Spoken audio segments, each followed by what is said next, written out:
नमस्कार दोस्तों, मैं राजन सिंह पशु चिकित्सक आपका अपने यूट्यूब चैनल में हार्दिक स्वागत करता हूं।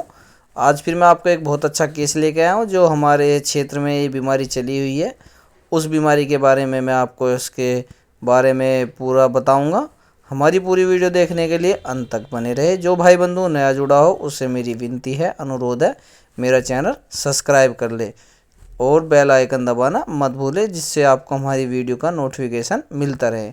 आप देख पा रहे हो ये 3 भैंस खड़ी है और भैंस बिल्कुल भूखी मरी हुई है, देख पा रहे हो आप इसमें। और ये तीनों भैंस को क्या बीमारी है, ये इन गाय भैंसों को FMD की बीमारी लगी है, खुरपका मुँह पका की बीमारी। ये बीमारी बड़ी जनित बीमारी है और ये बीमारी एक दूसरे से लगती है, उड़ के ये बीमारी लगती है। इस बीमारी में कंपन कांपना शुरू हो जाता है और इसका टेम्परेचर पशु का 105 से 106 तक होता है। और ये बीमारी गर्मी के मौसम में ज़्यादा आती है, लेकिन सर्दी के मौसम की ये वीडियो बनी हुई है, सर्दी के मौसम में आई हुई है। और ये 106 तक टेम्परेचर आता है और टेम्परेचर बुखार बनता रहता है और उतरता रहता है। ये भैंस है और इस भैंस को कम से कम 105 बुखार है और इसका बुखार नापने के बाद इसमें इसको ट्रीटमेंट दिया गया है। और ये बीमारी जो है एक दूसरे से उड़ के लगती है। जैसे आपने ये भैंस बांधी हुई है और इस भैंस को मुंह आया हुआ है या मुंह पैर की बीमारी है, FMD से ग्रस्त है, और इसके बराबर में आपने कोई दूसरी भैंस ला के बांध दी और उसने इसका झुट्टा चारा खा लिया तो वो भी मुंह की बीमारी से ग्रस्त हो जाएगी। ये बड़ा इसमें बीमारी ख़तरनाक है और इस बीमारी में ज़्यादातर जान नहीं जाती, लेकिन जान जाने से भी बेकार हो जाती है, बहुत ज़्यादा बेकार हो जाती है। मुंह में छाले पड़ जाते हैं, चारा खाना बंद कर देती है, खुर में दिक्कत हो जाती है पशु के। इस बीमारी में मुंह में छाले पड़ जाते हैं। सबसे शुरू में ये जो बीमारी होती है, बुखार आता है, बुखार आने के बाद मुंह से रार आने शुरू हो जाती है, लार टपकनी शुरू हो जाती है और फिर उसके बाद हौले हौले मुंह में छाले पड़ने शुरू हो जाते हैं और पैरों में जख्म होने पड़ शुरू हो जाते हैं। और जख्म होने के बाद जो इन पे कोई रुसनाई वाली जो मक्खी होती है, वो मैंने आपको अपनी पहली वीडियो में बताई हुई है, उस तरीके की कोई मक्खी आके इन पे बैठ जाती है तो इनके पैरों में कीड़े पड़ जाते हैं, ये खुर उतरने शुरू हो जाते हैं। ये बहुत जानलेवा बीमारी होती है और इसमें बहुत ट्रीटमेंट दिया जाना चाहिए, जिससे आप अपने पशु को इस बीमारी से रोकथाम कर सके। और इसकी वैक्सीन आती है, किसी भी कोई भी गांव में वैक्सीनेशन करने वाले डॉक्टर आते हैं तो आप उनको अपने पशु को वैक्सीनेशन लगवा लेनी चाहिए। बहुत से किसान मालिक और डेयरी पशु मालिक ये सोचते हैं कि हम जो इनके वैक्सीन लगा लेंगे तो दूध घट जाएगा, लेकिन दूध घट जाएगा तो 2 दिन बाद फिर आ जाएगा। लेकिन ऐसी लापरवाही ना करें। जिसमें ये आप देख पा रहे हो ये तीनों भैंस बिल्कुल बहुत बेकार हो चुकी है और ये सही कहा इन पशु मालिक ने जो ये बाहर बंद दी है। और इनमें बहुत ज़्यादा दिक्कत हुई थी।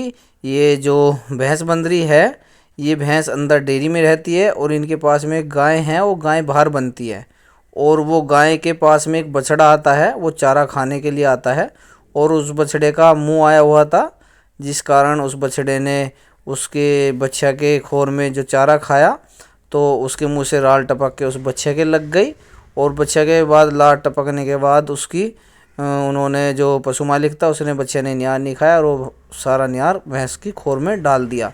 जब उसने भैंस की खोर में चारा डाल दिया तो भैंस को ने वो चारा खाया और वो लार आई हुई थी और भैंस ने जब चारा खाया तो 1 दिन पहले भैंस ने चारा खाना छोड़ दिया।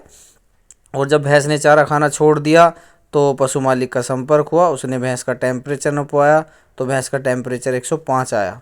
लेकिन उस टाइम पे भैंस के मुंह से लार वार कुछ नहीं आ रही थी, लेकिन दूसरे दिन जो भैंस का टेम्परेचर नापा तो उसका 106 था और मुंह से लार आनी शुरू हो गई। जो वो चारा झूठा था वो उस दूसरी भैंस ने खाया और दूसरी भैंस ने जब चारा खाया तो दूसरी भैंस भी टेम्परेचर बुखार बना और बुखार बनने के बाद इसको ये बीमारी शुरू हो गई। तीसरी भैंस के साथ भी यही बिल्कुल प्रक्रिया हुई जो उनसे हमने आपको बताई है।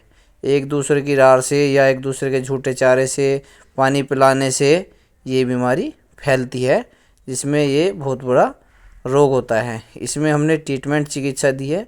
इसमें सबसे शुरू में आप अच्छा सा पिरोक्सीपैरा का इंजेक्शन आता है, आप बुखार का इसमें इंजेक्शन देंगे। दूसरा इंजेक्शन आप इसमें फोर्टीवीर इंड्रोफ्लोक्सासिन 15-15 ml आप इसको लगाएंगे। और फिर आपको तीसरा इंजेक्शन इसमें एविल का लगाना बहुत ज़रूरी है। और चौथा इंजेक्शन आप इनको लिवामिसोल का इनको 10 ml खाल में देंगे, जिससे इनको जो बुखार है वो सारा बुखार ख़त्म हो जाएगा। आप देख पा रहे हो ये पशु मालिक के साथ में मैं लगा हुआ हूँ, इसके बेचारे का बहुत मोटा नुकसान है और भैंस के मुंह में छाले पड़े हुए हैं, जिसके छाले को राहत दिलाने के लिए हमने इसमें सुहागा लिया है। और सुहागा हमने 100 ग्राम सुहागा लिया है और 50 ग्राम हमने सुहागे में शहद या फिर ग्लिसरीन या मक्खन मिला लेना चाहिए, जिससे उसको वो हम एक जगह पेस्ट मिला के इसके मुंह में जल्दी से रगड़ देंगे। आप देख पा रहे हो इसके भैंस के मुंह में छाले पड़े हुए हैं और भैंस के मुंह में जब छाले पड़ रही है तो हमने इसके मुंह में सुहागा रगड़वाया है। और ये जो प्रक्रिया है ये सुहागे वाली, इसको आप दूसरे नंबर पे करें। पहले सबसे शुरू के नंबर में आप इसको एक चटनी बना लीजिए बहुत अच्छी, लहसुन प्याज अदरक हरी मिर्च नमक।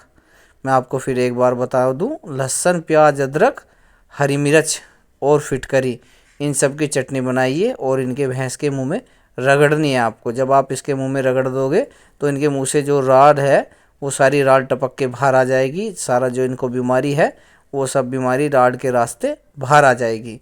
और फिर आपको इसको सुबह के टाइम आपको चटनी रगड़नी है और शाम के समय आप इसको सुहागा और नोनी घी या ग्लिसरीन मिला के रगड़ देनी चाहिए। जो इनके फोके पड़े हुए हैं इसमें इसको बहुत आराम मिलेगा। पैरों के लिए आप इसको गरम गरम भुब्बड़ आती है राख की भुब्बड़, वो डाल देनी चाहिए गरम गरम, जिससे इनके पैरों में जख्म हुए है वो ख़त्म हो जाएगी। आप रेत भी डाल सकते हो इनके पैरों में, रेत भी बहुत अच्छा काम करेगी। या फिर आप इनके पैरों में मिट्टी का तेल सबसे बेस्ट होता है, सबसे अच्छा होता है, आप इसमें मिट्टी का तेल डाल दीजिए। और इसमें जो आप दवाई दे सकते हैं तो इसमें एक किट आती है बहुत अच्छी, FM आउट की किट आती है ब्रिटिश कंपनी की। आप इसमें नंबर 1 है वो इसके मुंह में डालनी है, नंबर 2 भी मुंह पर पैरों पे डालनी है। आप इसको ये दे सकते हो। और बुखार के लिए दवाई ज़रूरी है। बुखार के लिए आप इन्हें कोई नीमोसलाइड पैरासीटामोल की दवाई दे। ये पेनरोवेट की गोली आती है नीमोसलाइड पैरासीटामोल, एक गोली सुबह और एक गोली शाम। इसके साथ में आप टेरामाइसिन की गोली का इस्तेमाल करें, एक गोली टेरामाइसिन सुबह एक गोली शाम को, एक पेनरोवेट हो जाएगी एक टेरामाइसिन, दोनों गोली आप इसको सुबह शाम इस्तेमाल करें, जिससे आपकी गाय भैंस को बुखार है वो ख़त्म हो जाएगा। और सावधानी बरतें, समय से वैक्सीन लगाए। और ये जो वीडियो हमने आपके लिए बनाई है अच्छी वीडियो है, ज़्यादा से ज़्यादा अपने दोस्तों को, भाइयों को, रिश्तेदारों को, डेयरी वालों को आप इनको सेंड करें। आपको अब अगर हमारी वीडियो अच्छी लगी हो तो हमारी वीडियो देखने के लिए धन्यवाद। आपका दिन शुभ हो।